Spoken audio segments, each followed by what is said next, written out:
Si boneka jerami ini setia menjaga kebun setiap hari. Namun hari ini tuannya membawa tongkat. Dengan wajah garang, ia mendekat.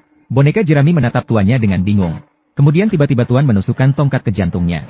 Meskipun boneka jerami menjerit kesakitan, tidak ada belas kasihan. Hingga boneka jerami tersegel dan tak bisa bergerak lagi. Alasannya tuan menyegelnya. Karena ia terlalu melindungi tuannya. Pagi itu, seorang gadis kecil berusia 10 tahun lewat kebun. Namun boneka jerami menganggapnya sebagai invasi wilayah. Ketika tuan mendengar jeritan dan datang, gadis kecil sudah menjadi korban kejam boneka jerami. Pemilik yang baik menyadari bahwa ia menciptakan monster. Maka ia dengan tegas menyegel boneka jerami. Namun sejak pasangannya meninggal, boneka jerami selalu menemaninya. Tanpa kehadiran boneka jerami, dia juga menembak dirinya sendiri hingga tewas. 10 tahun berlalu dalam sekejap. Hingga pada hari itu, seorang anak laki-laki yang dipukuli oleh kakaknya masuk ke peternakan. Melihat kakaknya mengejarnya dari belakang, anak laki-laki segera mencabut tongkatnya sebagai senjata bela diri. Dan berlari masuk ke rumah petani yang sudah meninggal untuk bersembunyi. Saat itu terdengar suara benturan di pintu. Untungnya pintu dikunci oleh anak laki-laki. Namun saat dia melihat ke atas, dia menyadari itu bukan kakaknya, melainkan sebuah manusia jerami. Manusia jerami menganggap anak laki-laki sebagai perampok peternakan. Manusia jerami dengan mudah membuka kunci pintu dengan menjulurkan rantingnya yang panjang. Anak laki-laki ketakutan sampai pipis di celana. Namun saat naik tangga, dia menginjak kayu tua yang rapuh. Dan terjatuh ke ruang bawah tanah. Setelah bangun, dia menemukan petani yang dulu bunuh diri. Namun sebelum dia bisa memahami situasi, manusia jerami sudah berada di luar dan mengetuk pintu. Tak lama kemudian, pintu besar pun pecah.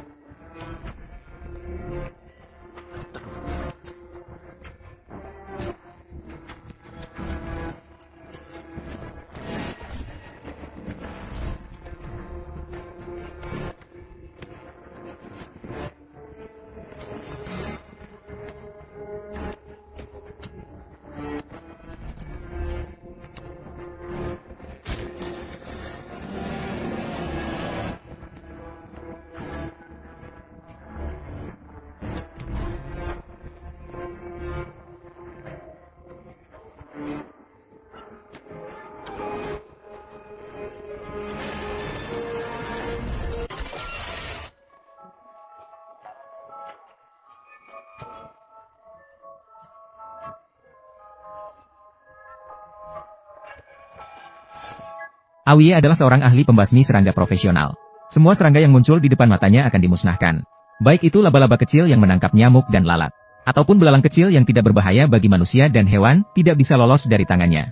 Awie tidak pernah memperlakukan serangga-serangga ini sebagai makhluk hidup. Dia juga seorang yang sangat kasar dan biadab. Hari itu, Awie membantu seorang psikolog menyelesaikan pekerjaan di rumahnya. Tanpa mempedulikan psikolog sedang memberikan konseling kepada pasien di dalam ruangan. Setelah tidak mendapat respons, Awie masuk tanpa izin. Dia mengganggu tanpa alasan dokter dan pasien di dalam. Dia hanya ingin membuat dokter membayar upahnya dengan cepat. Setelah membayar, dokter tersenyum paksa dan mengusir Awie. Namun, saat pergi, Awie melakukan tindakan licik. Dia diam-diam menuangkan sebotol serbuk pembasmi serangga di rumah dokter. Dengan begitu, dia bisa membantu dokter lagi untuk membasmi serangga. Jelas sekali, Awie adalah orang yang tidak memiliki batas moral. Kemudian Awie mengemudi menuju lokasi kerja berikutnya. Ini adalah pabrik besar yang sudah tidak terpakai. Bos hitam berencana untuk mengubah tempat ini menjadi taman bermain besar. Tetapi dia juga memberitahu Awie. Hama yang harus dihilangkan kali ini agak berbeda. Pabrik ini sudah terlantar terlalu lama.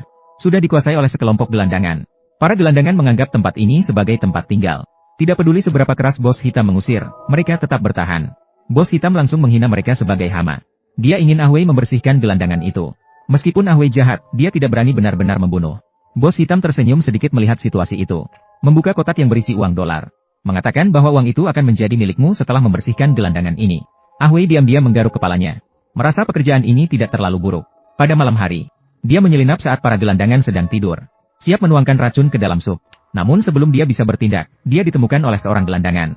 Racun di tangannya tanpa sengaja jatuh ke dalam sup. Gelandangan itu mengeluarkan sebilah pisau dan menyerang Awie. Awie ketakutan dan segera mengeluarkan sebotol racun. Langsung dimasukkan ke dalam mulut gelandangan itu. Dalam sekejap, gelandangan itu mulai mengeluarkan buih.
Selanjutnya, Ahwei disiksa oleh hayalan semacam itu sepanjang hari, membuatnya sulit tidur dan merasa linglung.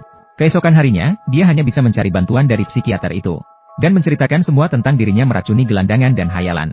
Kemudian, di bawah hipnosis dokter, Ahwei akhirnya tertidur. Namun ketika dia bangun, dia menyadari dirinya berubah menjadi seukuran serangga. Saat itu, dokter datang dengan membawa sebuah buku, dan terus memukul serangga itu, tanpa menyadari bahwa itu adalah Ahwei. Akhirnya ia berhasil membunuh Ahwei. Dan saat dia membunuh Ahwei, terdengar suara bel di luar pintu. Ahwei akan memberi makan kecoak gemuk ini dengan penuh perhatian. Saat itu, dia mengenakan seragam pembasmi serangga. Ternyata identitas asli Black Brother adalah setan. Minat terbesarnya adalah untuk memusnahkan orang-orang seperti Ahwei. Melihat ukurannya yang begitu besar, Ahwei merinding. Narapidana ini untuk melarikan diri. Setiap hari di penjara, ia terus menangkap laba-laba. Ia akan memasukkan laba-laba kecil ke dalam botol. Hanya perlu memberi ulat roti kecil. Tetapi hewan peliharaan yang bersembunyi di balik dinding ini. Ahwei dengan penuh perhatian memberi makan seekor semut gemuk. Tiba-tiba kecoak itu masuk. Langsung ketakutan dan lari keluar. Ahwei merasa sangat senang, sudah besar begitu.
Ukurannya yang besar membuat Ahwei merinding.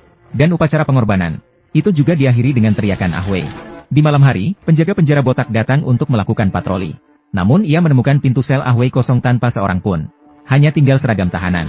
Tiba-tiba seutas benang laba-laba melilit tangan penjaga penjara. Kemudian diikuti oleh yang lain. Penjaga penjara belum mengerti situasi apa yang sedang terjadi. Dan tiba-tiba ia digantung. Saat ia berbalik, penjaga penjara ketakutan. Seekor laba-laba raksasa mendekatinya seolah menemukan mangsanya. Ketika diperhatikan dengan seksama, otak Ahwei tiba-tiba menyatu dengan laba-laba raksasa. Dan inilah saatnya Agus meninggalkan tubuhnya, namun mempertahankan pikirannya.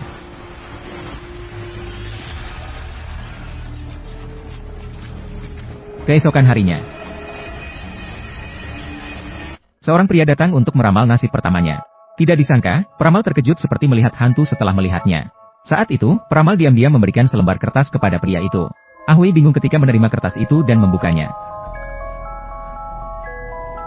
Namun Ahwei tidak peduli, menganggap itu hanya trik dukun. Kemudian mereka pulang ke rumah bersama. Tanpa disadari, sesuatu yang aneh akan terjadi. Karena barang kotor juga telah mengikuti mereka pulang. Malam hari, Ahwei dan pacarnya menonton film di sofa. Pacarnya tertidur.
Dia kemudian mengambil kalung yang diberikan oleh kakaknya. Kalung ini mengandung kasih sayang kakak kepada adiknya. Makhluk jahat sangat menyukai barang-barang tersebut. Kita bisa menggunakan kalung sebagai umpan untuk menangkap makhluk jahat. Caranya adalah dengan menggambar lingkaran mantra di tanah terlebih dahulu. Kemudian masukkan umpan ke dalamnya. Setelah makhluk jahat terperangkap, tutuplah dengan kotak kayu yang telah diberkati, maka tugas selesai. Maka Ah Wei mengikuti metode peramal. Dia mulai merencanakan di rumah. Setelah memasukkan kalung ke dalamnya, Ah Wei mulai menunggu dengan sabar. Namun setelah menunggu lebih dari 1 jam, tidak ada tanda-tanda apapun.